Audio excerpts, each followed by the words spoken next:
Perkenalkan, saya Tenisa Putri dari program studi D3 Farmasi Poltekkes Kemenkes Pangkal Pinang.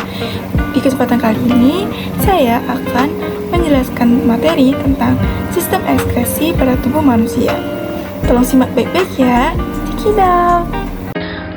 Materi pertama, pengertian dan fungsi sistem ekskresi pada tubuh manusia. Pengertian sistem ekskresi pada tubuh manusia. Sistem ekskresi merupakan sistem yang berfungsi untuk mengeluarkan zat-zat sisa dan racun yang tidak dibutuhkan oleh tubuh. Sistem ini juga berperan penting dalam menjaga keseimbangan cairan dan elektrolit dalam tubuh.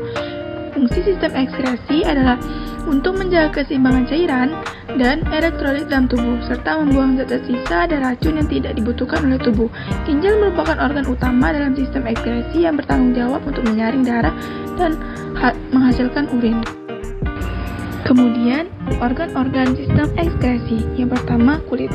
Kulit merupakan lapisan jaringan pelindung terluar yang terdapat di permukaan tubuh. Kulit berfungsi sebagai organ ekskresi karena mampu mengeluarkan zat-zat sisa berupa kelenjar keringat. Selain sebagai organ ekskresi, kulit juga berfungsi sebagai alat indera, peraba, dan perasa. Kedua, ginjal. Ginjal merupakan komponen utama penyusun sistem ekskresi manusia, yaitu urin. Manusia memiliki sepasang ginjal berukuran sekitar 10 cm, serta ginjal di rongga perut sebelah kiri dan kanan, ruas tulang pinggang. Ginjal berfungsi untuk menyaring zat-zat sisa metabolisme dari dalam darah, mempertahankan keseimbangan cairan tubuh. Kemudian paru-paru. Paru-paru manusia berjumlah sepasang, terletak dalam organ dada yang terlindungi oleh tulang rusuk. Paru-paru memiliki fungsi utama sebagai organ pernapasan.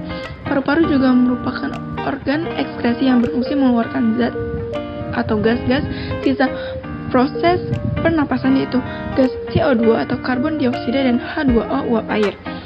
Paru-paru selain berfungsi sebagai organ ekskresi, juga berfungsi sebagai organ yang menjaga suhu dan tingkat kelembapan di dalam tubuh agar tetap normal. 4. Hati. Hati berada di dalam rongga perut sebelah kanan, di bawah diafragma yang dilindungi oleh selaput tipis bernama kapsula hepatis. Hati berfungsi untuk mengekskresikan getah empedu, zat sisa dari perombakan sel darah merah yang telah rusak dan dihancurkan di dalam limpa. Selain berfungsi sebagai organ ekskresi, hati juga berperan sebagai penawar racun, menyimpan glikogen atau gula otot, pembentukan sel darah merah pada janin, dan sebagai kelenjar pencernaan. Kemudian paru-paru. Paru-paru manusia berjumlah sepasang, terletak dalam organ dada yang terlindungi oleh tulang rusuk. Paru-paru memiliki fungsi utama sebagai organ pernapasan. Paru-paru juga merupakan organ ekskresi yang berfungsi mengeluarkan zat atau gas-gas sisa proses pernapasan, yaitu gas CO2 atau karbon dioksida dan H2O uap air. Paru-paru selain berfungsi sebagai organ ekskresi, juga berfungsi sebagai organ yang menjaga suhu dan tingkat kelembapan di dalam tubuh agar tetap normal. 4. Hati. Hati berada di dalam rongga perut sebelah kanan, di bawah diafragma yang dilindungi oleh selaput tipis bernama kapsula hepatis. Hati berfungsi untuk mengekskresikan getah empedu, zat sisa dari perombakan sel darah merah yang telah rusak dan dihancurkan di dalam limpa. Selain berfungsi sebagai organ ekskresi, hati juga berperan sebagai penawar racun, menyimpan glikogen atau gula otot, pembentukan sel darah merah pada janin, dan sebagai kelenjar pencernaan. Kemudian paru-paru. Paru-paru manusia berjumlah sepasang, terletak dalam organ dada yang terlindungi oleh tulang rusuk. Paru-paru memiliki fungsi utama sebagai organ pernapasan. Paru-paru juga merupakan organ ekskresi yang berfungsi mengeluarkan zat atau gas-gas sisa proses pernapasan, yaitu gas CO2 atau karbon dioksida dan H2O uap air. Paru-paru selain berfungsi sebagai organ ekskresi, juga berfungsi sebagai organ yang menjaga suhu dan tingkat kelembapan di dalam tubuh agar tetap normal. 4. Hati. Hati berada di dalam rongga perut sebelah kanan, di bawah diafragma yang dilindungi oleh selaput tipis bernama kapsula hepatis. Hati berfungsi untuk mengekskresikan getah empedu, zat sisa dari perombakan sel darah merah yang telah rusak dan dihancurkan di dalam limpa. Selain berfungsi sebagai organ ekskresi, hati juga berperan sebagai penawar racun, menyimpan glikogen atau gula otot, pembentukan sel darah merah pada janin, dan sebagai kelenjar pencernaan. Saya akan menjelaskan secara singkat cara kerja sistem ekskresi. Yang pertama, kulit. Kulit merupakan bagian dari sistem integumen, namun juga berperan dalam sistem ekskresi. Cara kerja kulit adalah mengeluarkan kelebihan air melalui produksi keringat oleh kelenjar keringat di dermis. Yang kedua, hati. Hati merupakan organ dalam sistem ekskresi pada manusia yang bertugas mengatur sebagian besar kadar kimiawi dalam darah dan mengeluarkan empedu. Hal ini dapat membantu membuang produk limbah dari hati. Yang ketiga, paru-paru. Cara kerja paru-paru dimulai dari diafragma, yakni otot yang berbentuk kubah di bagian atas dan berada di bawah paru-paru. Diafragma menggerakkan sebagian besar pekerjaan yang terlibat dalam pernapasan. Saat berkontraksi, maka akan bergerak ke bawah sehingga memungkinkan lebih banyak ruang di rongga dada dan meningkatkan kapasitas paru-paru untuk berkembang. Saat volume rongga dada meningkat, tekanan di dalamnya turun dan udara disedot melalui hidung atau mulut, lalu turun ke paru-paru. Selain pernapasan, paru-paru juga memiliki fungsi lainnya. Yang keempat, ginjal. Ginjal adalah dua organ yang berbentuk seperti kacang di mana bekerja dengan membantu tubuh membuang limbah sebagai urin. Kemudian saya akan menjelaskan cara kerja ginjal secara rinci. Ginjal menerima darah dari sepasang arteri renalis dan darah keluar dari vena renalis. Setiap ginjal berhubungan dengan ureter, tabung yang membawa urin keluar ke kandung kemih. Sebagai alat ekskresi, ginjal akan menjalankan 3 tahapan dalam proses pembuangan, termasuk penyaringan atau filtrasi, penyerapan kembali atau reabsorpsi, dan pengumpulan atau augmentasi. Proses pembentukan urin. Yang pertama, filtrasi. Proses penyaringan sel-sel darah. Hasil dari proses filtrasi berupa urin primer yang masih mengandung air, glukosa, dan asam amino, akan tetapi sudah tidak mengandung protein dan darah. Yang kedua, reabsorpsi. Proses penyerapan kembali zat-zat yang masih dibutuhkan oleh tubuh. Hasil dari proses reabsorpsi adalah urin sekunder. Dan yang ketiga, augmentasi. Proses pengumpulan cairan dari proses sebelumnya. Hasil dari proses augmentasi adalah urin sesungguhnya. Cara kerja kulit secara rinci. Kulit terbagi dari 3 macam lapisan yang masing-masing memiliki fungsi sendiri. Di antaranya, 1. Epidermis atau lapisan kulit ari. Epidermis adalah sebuah lapisan kulit paling luar dan sangat tipis. Epidermis terdiri dari lapisan tanduk dan lapisan malpighi. Lapisan tanduk adalah sebuah sel mati yang mudah melupas dan tidak mengandung pembuluh darah serta serabut saraf, sehingga lapisan ini tidak dapat mengeluarkan darah saat mengelupas. Sementara lapisan malpighi adalah sebuah lapisan yang terdapat di bawah lapisan tanduk, yang tersusun dari sel-sel yang hidup dan memiliki kemampuan untuk membelah diri. Yang kedua, dermis atau lapisan kulit jangkar. Lapisan ini lebih tebal daripada lapisan epidermis dan terdiri dari beberapa jaringan termasuk pembuluh kapiler yang bertugas untuk menyampaikan nutrisi pada akar rambut dan sel kulit.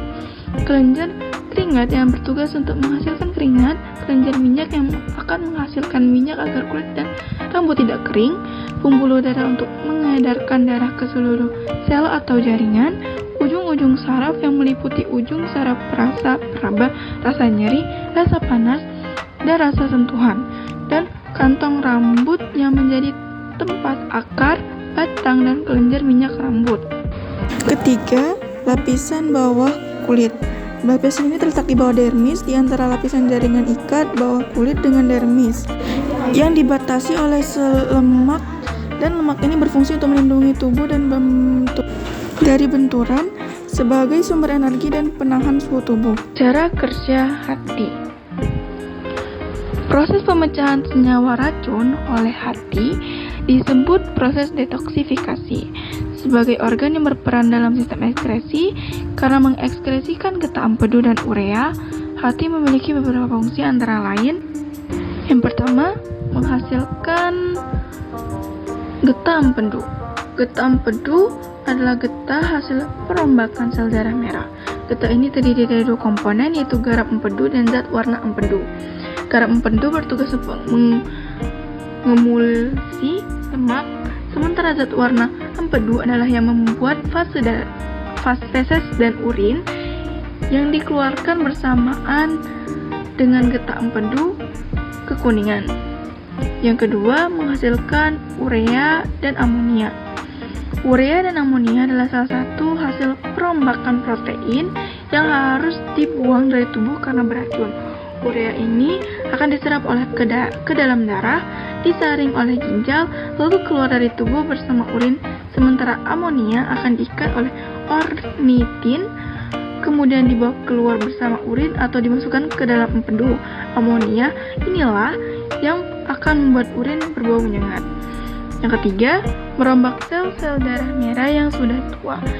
Hasil perombakan sel darah merah ini disebut globin, zat besi, dan hema.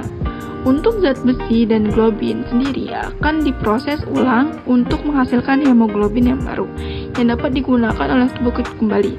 Yang keempat, mensintesis beberapa zat. Selain sebagai tempat untuk menghasilkan empedu, hati juga berfungsi dalam sintesis zat. Hal ini dikarenakan hati mengeluarkan beberapa zat enzim yang salah satunya adalah enzim arginase. Kemudian, cara kerja dari sistem ekskresi pada paru-paru. Selain menjadi organ dalam sistem pernapasan atau respirasi dan berhubungan dengan sistem peredaran darah atau sirkulasi, paru-paru juga berperan dalam sistem ekskresi.